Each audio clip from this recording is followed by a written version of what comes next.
Organising का मतलब जानते हैं आप लोग क्या होता है? What is the meaning of organising?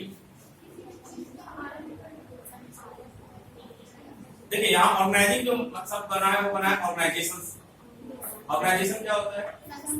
संगठन।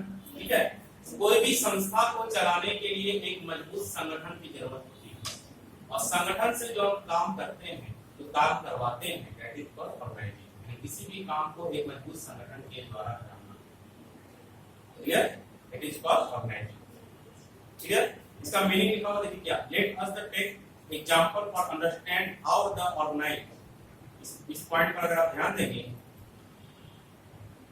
ठीक है, let us take an example understand how the organise take the place. Have you ever paid attention to how the school paid which you enjoy so much actually take place? What goes on behind the scene to make it the desired reality you want? The whole activity is divided into task group, each dealing with a specific area, like the food committee, the decoration committee, and ticketing committee, and so on. मतलब कोई भी programme अगर किया जा रहा है तो हर प्रकार की जो कमेटी है, कोई काम को जो कराना है, उसको डिफरेंट ऑर्गेनाइजेशन में बांटा जाता है। ठीक है, जैसे मान लीजिए कि अगर आप कोई सेमिनार करा रहे हो तो उसके अंदर में फूड कमेटी आएगी, डेकोरेशन कमेटी आएगी, टिकट कमेटी आएगी, एवरीथिंग, जिसको अलग अलग भागों में आप बांटते हैं। क्लियर? कोई दिक्कत नहीं? इसी चीज को हम लोग करते हैं, दैट इज कॉल्ड ऑर्गेनाइजेशन या ऑर्गेनाइजिंग। क्लियर? ऑर्गेनाइजेशन एक संस्था, और संस्था से जो कार्य कराया जाए, दैट इज कॉल्ड ऑर्गेनाइजिंग। यहाँ पर एक एग्जांपल बहुत अच्छा दिया हुआ है, ये देखिए, suppose 12 student work for the school library in the summer vacation. One afternoon they are told to unload a shipment of new books, stock the bookshelves, and then dispose of all waste packaging paper etc. If all the students decide to it their own way, it will result in mass confusion. However, if one student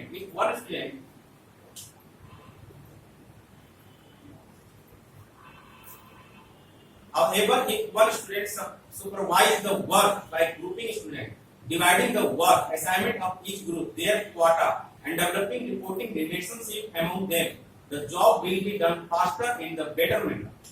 इसके अंदर क्या कहा जाए, अगर एक library को 12 student मिलकर अच्छी तरीके से इस समर वेकेशन में उसको सुधारने के लिए, या ठीक है, बुक्स को सही तरीके से रखने के लिए डिसीजन लिए हैं, उसके अंदर में क्या किया गया, उसके अंदर में जो स्टूडेंट के ग्रुप हैं उसके अंदर में सुपरवाइज बनाएंगे।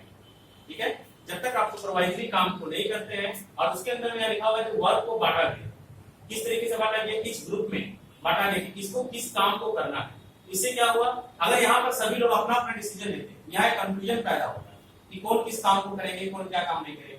अगर आप ग्रुपिंग टास्क के अंदर में किसी काम को कर रहे हो, वहां पर कंफ्यूजन की कोई जगह नहीं है। वहां पर आप जब देख सकते हैं कि वहां पर कंप्लीटली क्लियर है कि प्रत्येक आदमी को अलग अलग काम दिया गया, और काम देने के बाद उनसे रिपोर्ट लिया गया कि यहाँ पर पता चला कि काम जल्दी समाप्त हो गया और अच्छे तरीके से समाप्त हो गया, दैट इज द बेटरमेंट। ठीक है, तो किसी प्रकार हम लोग जो पढ़ते हैं ऑर्गेनाइजिंग, हम लोग पढ़ते हैं संगठन के लिए या संस्था के लिए, तो संगठन या संस्था में जो हम लोग काम करते हैं उसको किस तरीके से कराना है, एक व्यवसाय को, क्योंकि आज व्यवसाय का क्षेत्र सीमित नहीं रह गया है। आज जो भी छोटे से व्यापारी भी हैं वो देश विदेश तक अपना व्यापार को फैलाना चाहते हैं। तो जब देश और विदेश को फैलाना है तो आपके पास एक मजबूत संगठन का होना जरूरी है। ठीक है, संगठन मतलब क्या होता है, लोगों का समूह। ठीक है, लोगों के समूह, अगर आप व्यापार करते हैं तो आपको विक्रेता का समूह चाहिए, विक्रेता का समूह चाहिए, हर एक समूह चाहिए। माल यहाँ से वहां जाना है, इसके लिए कन्वेंस के साधन चाहिए, हर एक प्रकार के साधन चाहिए, हर एक प्रकार का समूह आपके पास होना चाहिए, जिनको आप सही तरीके से सही मैनेज करके सही काम को कर दिया जा सके। क्लियर? कोई दिक्कत? अब now the step in the process of organising. Organising के प्रोसेस में कौन-कौन से स्टेप लिया जाता है?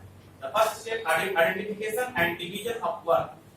सबसे पहले आपको वर्क को पहचानना होगा और उसको बांटना होगा। ठीक है, जितने भागों में आप उसको बांट सके, आप जितने छोटे-छोटे भागों में बांटोगे उतना काम आपका अच्छा होगा। क्लियर? किसी एक आदमी को अगर ज्यादा वर्क दे दिया जाए तो वो पार्टिकुलर वर्क को कंप्लीट नहीं कर पाएगा, और अगर किसी एक आदमी को किसी पार्टिकुलर एक ही टॉपिक पर एक छोटा सा काम दिया जाए तो वो आराम से कर लेगा। ठीक है, अब एक ही आदमी को बोला जाए कि आप माल खरीदिए भी और आप माल बेचिए, क्या पॉसिबल है? माल खरीदने की जिम्मेदारी किसी और को दे दीजिए, माल बेचने की जिम्मेदारी किसी और को दे दीजिए, आपका संगठन में काम सही तरीके से चलता है। क्लियर? कोई दिक्कत? Next topic, the point number 2 department. Clear? इसका मतलब क्या हुआ? इसका मतलब ये हुआ कि once work has been divided into the small and manageable activity. ठीक है, आप पहले जो है वर्क को डिवाइड कर दीजिए छोटे-छोटे मैनेज जो लोग उसको मैनेज एक्टिविटी कर सकते हैं।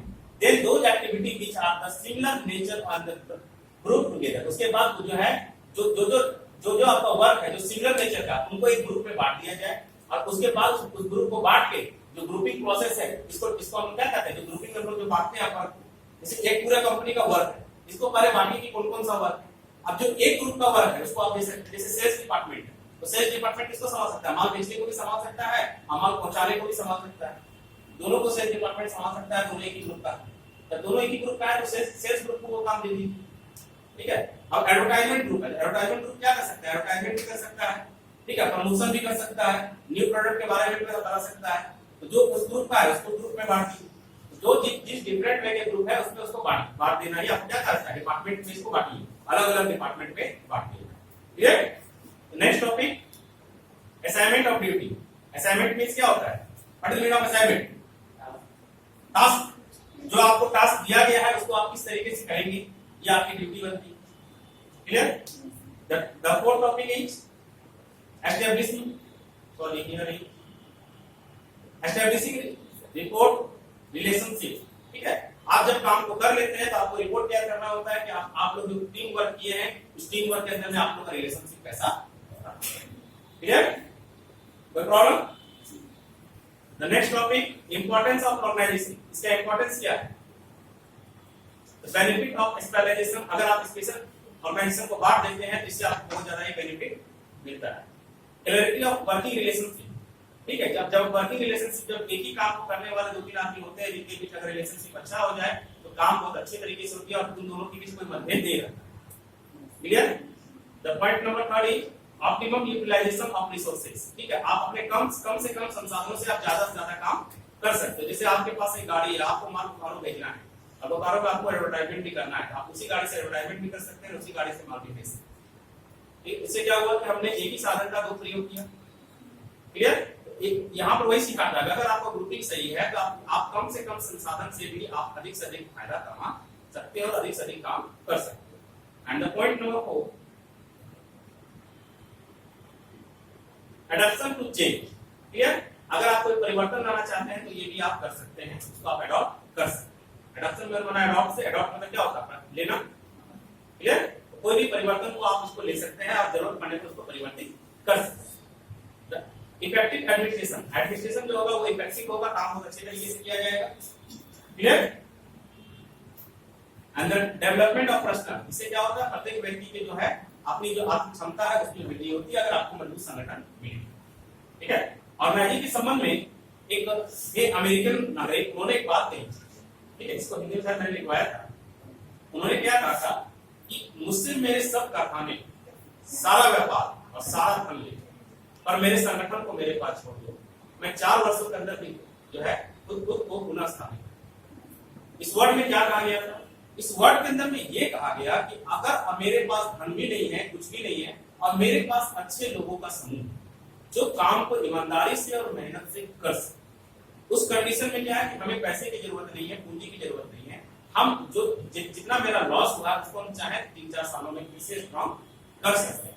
और अगर मेरे पास सही लोगों का समूह नहीं है, कितने भी व्यापार के अंदर में आप पूंजी लगा दीजिए, वो कभी आप सफलता नहीं पाएंगे। ठीक है, शायद बालबरिक ने इनको कहा, बहुत अच्छा वर्ड था, इस बुक में नहीं है, लिखाया गया था आप लोग को। क्लियर? अब ऑर्गेनाइजेशन स्ट्रक्चर कैसा होना चाहिए? It is called the organisation structure. ठीक है, a board member to charge the development centre, तो बोर्ड मेंबर होते हैं। क्लियर? इसके अंदर भी क्या आएंगे? हेड आएंगे जो प्लानिंग करेंगे, फिर इसके नीचे 3 हेड हैं, 4 हेड है, इनके अंदर जो काम करेंगे, जो पहला हेड है जो एडमिनिस्ट्रेशन विभाग को संभालेंगे, दूसरा विभाग टेक्नोलॉजी डेवलपमेंट को संभालेंगे, तीसरा प्रोडक्ट डेवलपमेंट को संभालेंगे। ये जो चार्ट दिया गया, ये किसके बारे में दिया गया? होंडा कंपनी के बारे में चार्ट दिया गया। ठीक है, अगर बाइसाइकिल आप जो है मोटरसाइकिल की कंपनी की आप लीड करते हैं तो यहाँ पर आपको 4 चीजों की जरूरत होगी, 4 डिपार्टमेंट की जरूरत होगी। पहला डिपार्टमेंट कौन सा होगा? एडमिनिस्ट्रेशन डिपार्टमेंट जो सारे नियम कानून का निर्माण करे। दूसरा डिपार्टमेंट होगा टेक्नोलॉजी डिपार्टमेंट। आज हम जानते हैं कि जो कंपनियां टेक्नोलॉजी के साथ चलती हैं वो अपने बिजनेस को आगे बढ़ाने में काफी सक्षम होती है। And the third one is called product development. आप अपने प्रोडक्ट में न्यू परिवर्तन करते रहिए, इसको डेवलप करते रहिए। क्लियर? ओके, आज क्या होता है, आज जैसे डिमांड हुआ, जैसे अभी आपने कुछ दिन पहले पढ़ा होगा कि BS3 के सारे इंजन को बंद कर दिया। क्यों बंद किया गया? क्योंकि नई टेक्नोलॉजी आ गई BS4, जिससे प्रदूषण कम होता है। ये क्या हो, प्रोडक्ट डेवलपमेंट हो, मतलब आपका जो प्रोडक्ट पुराना प्रोडक्ट था उसी को आप डेवलप करके नए प्रोडक्ट के रूप में लाइए।